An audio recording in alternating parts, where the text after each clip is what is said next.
Ya, jadi Assalamualaikum warahmatullahi wabarakatuh. Perkenalkan, nama saya Muhammad Bagas Subedillah dengan NPM 108 Saya dari kelas 1 MA 18. Jadi tuh sekarang saya diberikan tugas sosiologi untuk menganalisis film Preman Pensiun the Movie dengan menggunakan metode semiotika. Jadi bagi yang belum tahu, metode semiotika itu ialah metode sebuah teknik analisis data kualitatif yang bertujuan untuk menemukan atau menganalisis simbol atau tanda dalam teks dengan sistematis. Oh ya, ada beberapa tokoh juga yang mengembangkan sistem semiotika ini.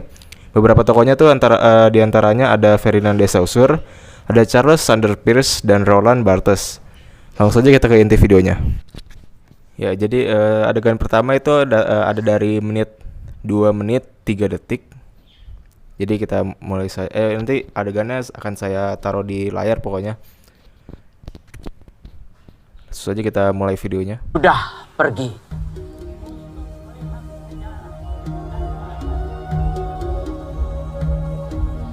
Kita boleh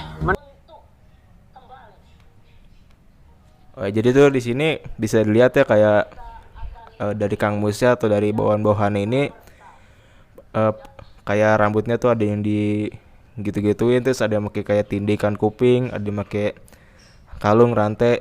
Itu tuh nandain kalau anggota mereka itu kayak yang paling berkuasa di daerah itu gitu. Kayak orang yang paling kuatnya.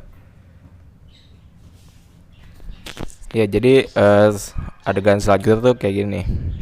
Oh ya, ini tuh berada di menit 2:15 detik.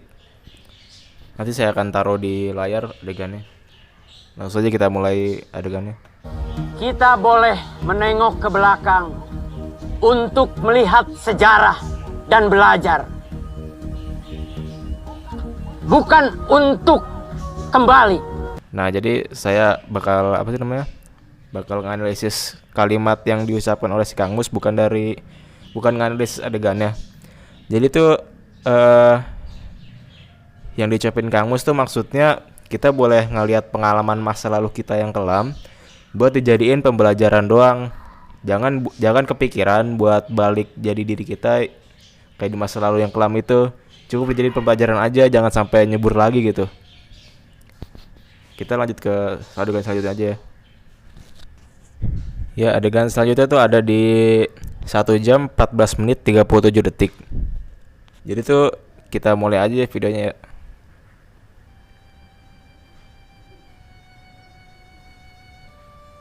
Nah, jadi mungkin menurut kalian tuh ini adegan kayak kayak nggak jelas banget gitu loh. Karena cuman ngeliatin Kang Mus yang ngusapin tangannya ke sofa yang biasanya tuh Kang Bahar dudukin pas dulu masih hidup. Sebenarnya tuh di sini ada makna tersiratnya sendiri. Jadi makna tersiratnya itu kayak si Kang Mus lagi ngerinduin atau kangen sama sosok Kang Bahar yang dulunya tuh sering banget duduk di sofa tersebut gitu loh. Kang Bahar ini tuh dulunya atasannya Kang Mus. Jadi begitu.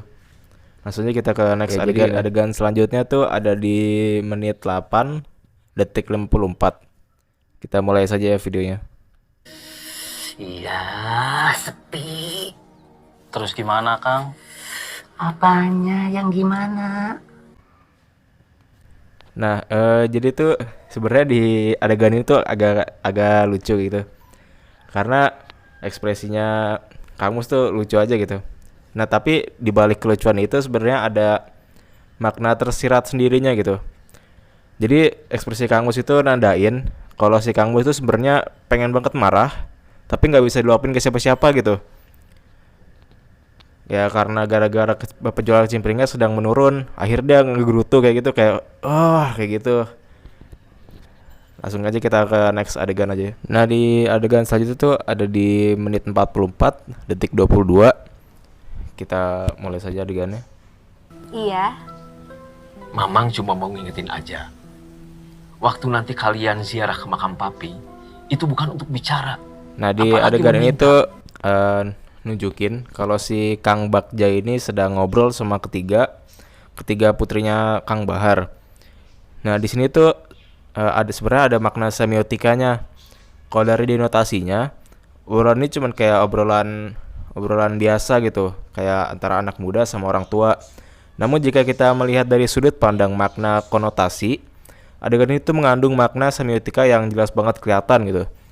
Bahwa komunikasi atau silaturahmi dengan orang-orang terdekat sangat penting.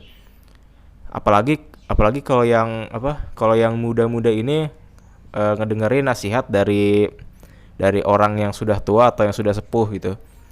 Jadi Kang Bagja di sini itu ngomong, kalau kita ziarah ke makam, sebaiknya hanya dengan tujuan sebatas mendoakan orang yang sudah meninggal tersebut saja.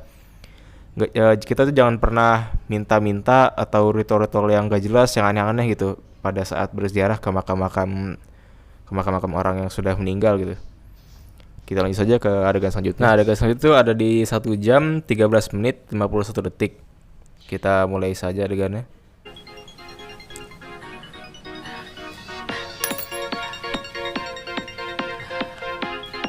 Nah, di adegan ini tuh bisa dilihat kalau si Kang Mus ini masih nyimpen cincin yang dulunya dipakai sama si Kang Bahar. Ini tuh bisa menandakan bahwa si Kang Mus ini tuh nyimpen cincin Kang Bahar buat nandain kalau kewenangan Kang Bahar ini sekarang digantikan oleh si Kang Mus. Karena si Kang Mus ini tuh dipercaya sama Kang Bahar buat gantiin sosok dirinya buat para anak-anak buahnya dia dulu, bekas-bekasannya. Jadi gitu aja. Habis itu kita lanjut ke adegan selanjutnya. Nah, adegan selanjutnya nih ada di ujung banget akhir film. Tepatnya pada 1 jam 31 menit 30 detik.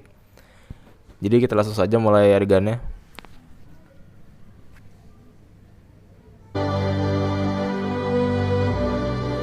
Nah, di adegan tersebut bisa lihat kalau si Kang Mus ngadep ke arah langit sambil nangis.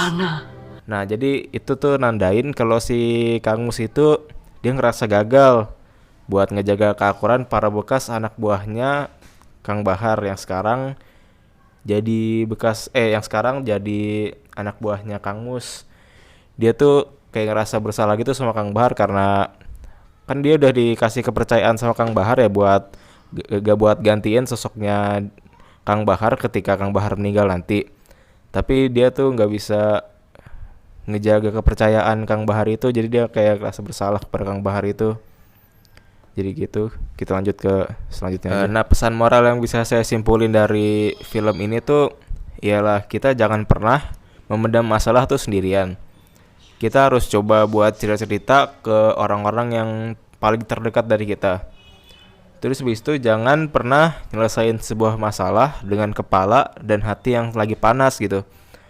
Sebaiknya tuh sebuah masalah diselesaikan secara kepala dingin, atau enggak bisa juga diselesaikan secara keluargaan aja gitu. Jangan nyelesain sebuah masalah pada saat kita lagi emosi.